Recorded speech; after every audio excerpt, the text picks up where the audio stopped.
Previously, in part 1, we had sailed down the coast starting in Haverstraw, New York, and then went to Atlantic City, Cape May, Ocean City, and eventually made our way down to Norfolk, Virginia. It was here that we entered the Intercoastal Waterway and started by going through the Great Dismal Swamp. And so begins part 2 of our journey.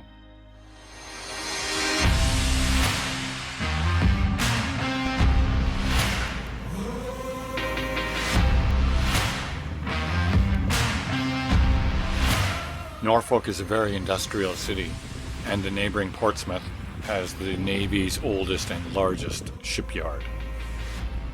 We went under a number of bridges and passed by several vessels that were under various states of construction or refit.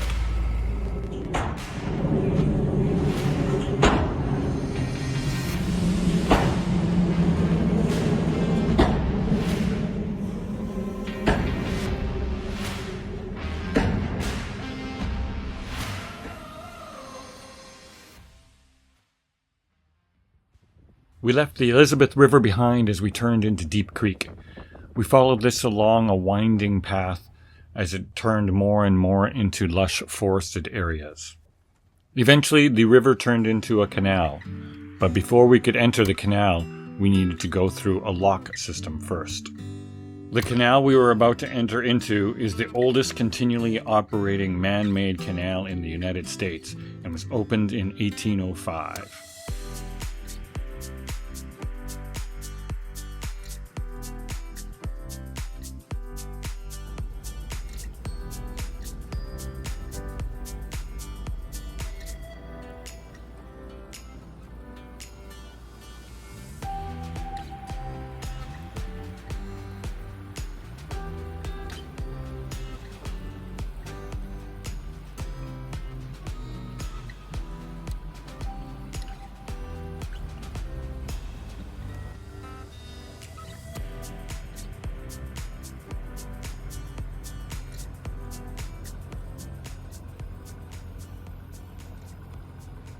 Once past the drawbridge, we entered a surreal landscape.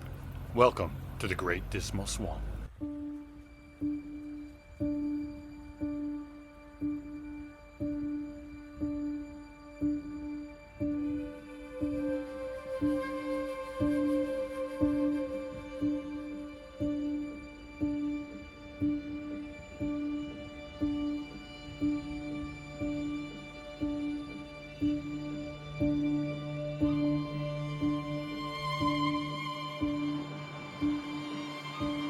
In May of 1763, George Washington made his first visit to the Great Dismal Swamp and suggested draining it and digging it a north-south canal to connect the Chesapeake Bay with the Albemarle Sound in North Carolina. The 22-mile-long canal took 12 years to dig, almost entirely by hand and by slave laborers.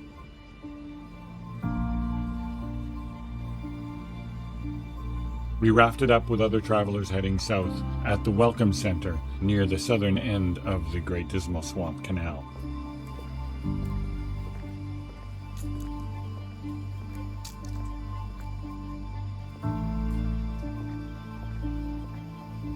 As I walked along the boardwalks, I was kind of hoping to see an alligator or some other type of swamp creature.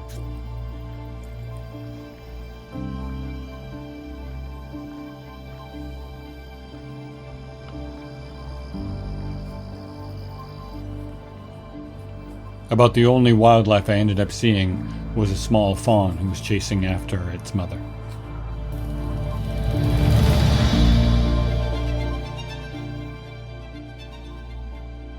The next morning we awoke to an eerie mist and made our way down the final miles of the canal.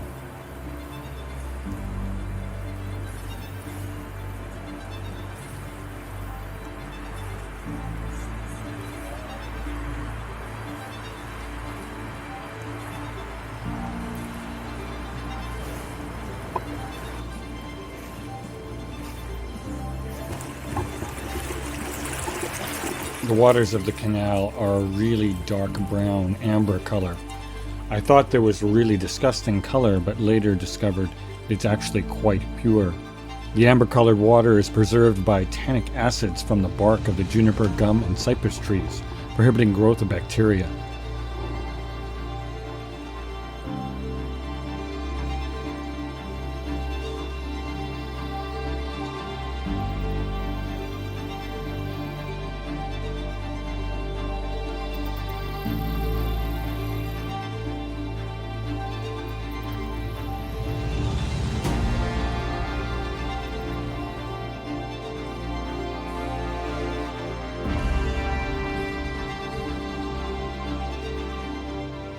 As when we entered the swamp, we needed to go through a lock and under a drawbridge in order to make our exit.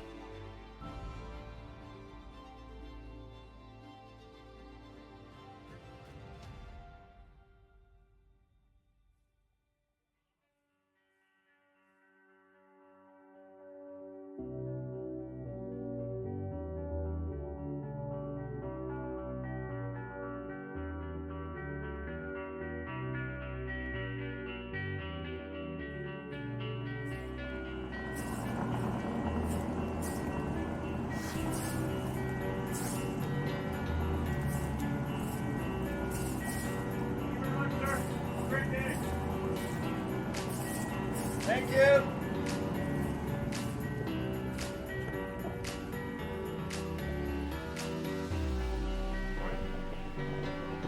Like a massive portcullis at the entrance to a castle, there were 2 drawbridges that we had to pass under in order to make our entrance into Elizabeth City.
Elizabeth City is very cruiser friendly, and we were able to tie up for free right at Waterfront Park. We were able to do laundry, get shopping done, and even have a really nice long hot shower. I spent almost an hour and a half conversing with a curator at the local museum. Elizabeth City has a fascinating history from the war on alcohol back in the 1890s and the Prohibition years, and the colorful characters during the bootlegging years. It totally reminded me of the Dukes of Hazzard, and it even spawned the beginnings of NASCAR. As we left Elizabeth City and made our way towards the Albemarle Sound, we passed by a massive building that is a hangar for dirigibles. There is also a large Coast Guard air base nearby.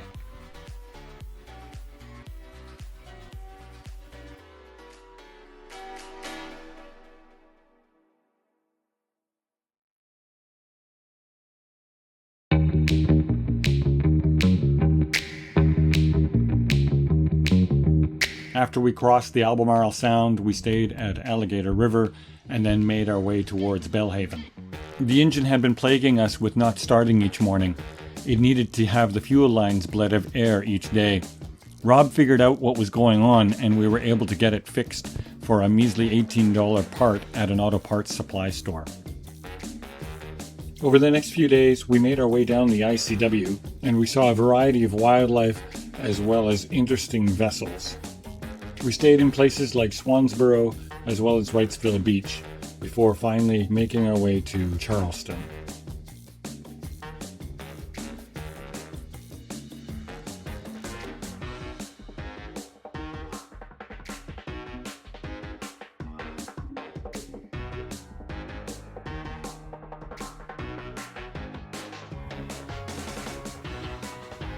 In Charleston, we were able to get more supplies with the help of Mike, who I had met through a Facebook group. He also gave us some great advice on where we could anchor on our way down to Cumberland Island, which was our next major stop.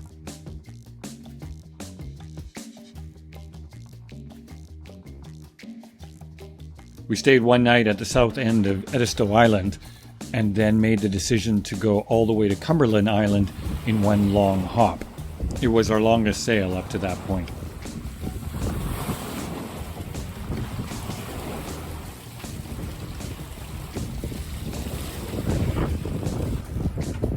One evening, as sunset approached, I thought we were going to be crossing a very busy shipping lane, as I saw at least 10 or 15 massive cargo ships. Turns out they were all anchored. They might have been waiting for clearance at the port, or possibly waiting for a better weather window as there was a hurricane close to Bermuda.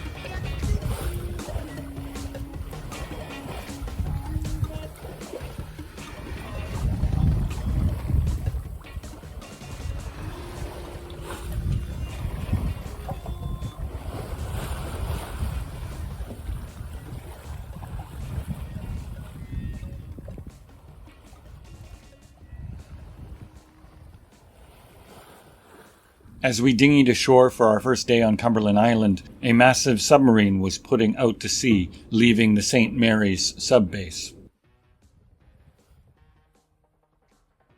Cumberland Island has a rich history spanning over 4,000 years. We spent most of our time at the southern end of the island, which is dominated by the Dungeness ruins. The remains are actually the second large mansion that was built on that site. Both were named Dungeness, and both were destroyed by fire.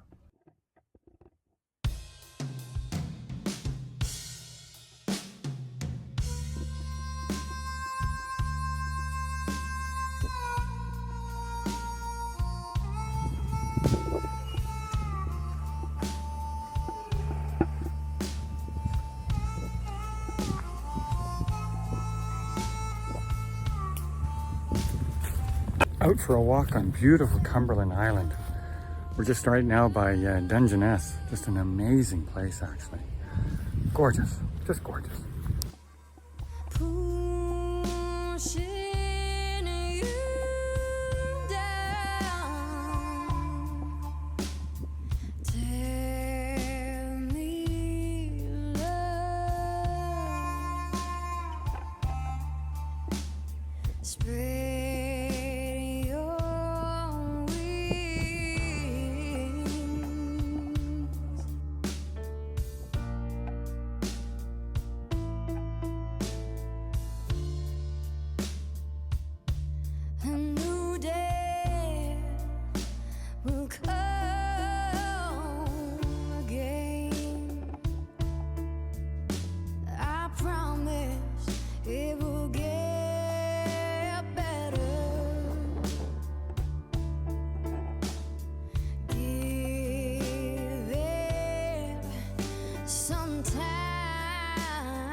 Some of the construction here was actually seashells, like built right into it. It's like in the gravel, it's in the sand, and I guess even makes it into their concrete.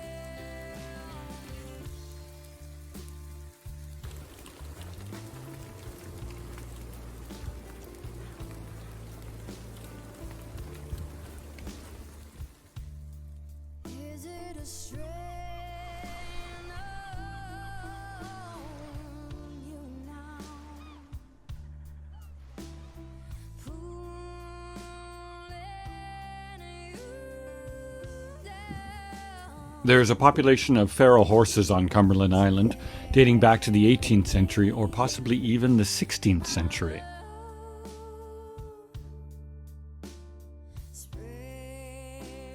We're here on Cumberland Island. Behind me is the ruins of the Dungeness mansion that was built by the Carnegies. And we are going to be heading off today to Fort Pierce. It's going to be our longest single sail yet. Probably going to take us about 36 hours of ocean time. So we're going to be taking 6-hour shifts and breaking it up that way. So each of us will have 3 6-hour shifts. And we should get to Fort Pierce by, probably by Saturday morning, I think is what we're hoping for. Kind of lost track of days. It's the hazards of being retired, I guess.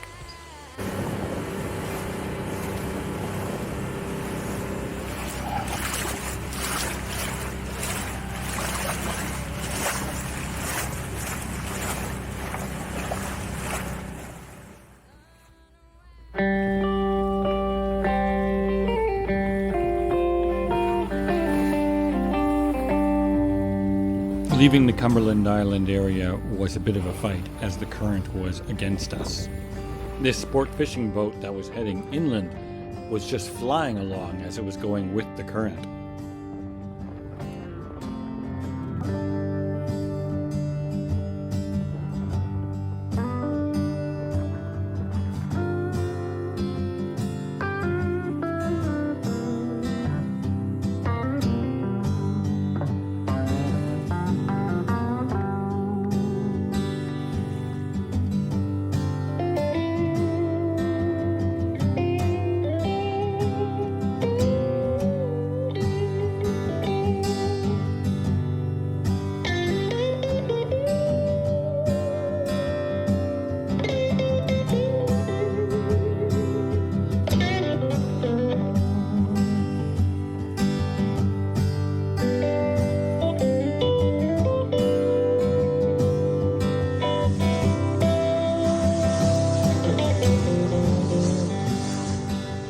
Shortly after leaving Cumberland Island, we noticed that the weather had changed from the earlier predictions.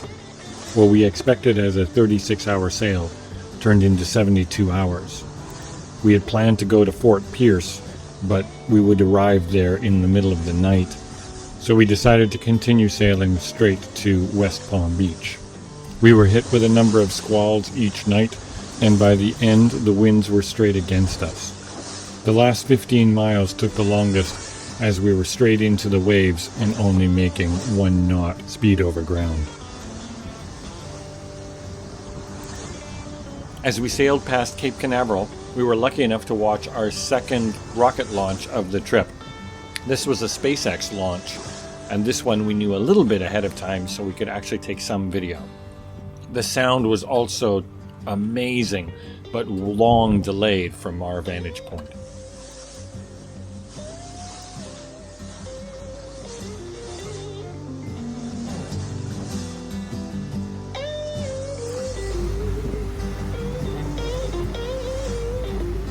Once we finally arrived in West Palm Beach, both of us slept like rocks. It was a beautiful area, but unfortunately I received some grave news and my sister-in-law had entered hospice. So I immediately booked a flight and returned home to Canada.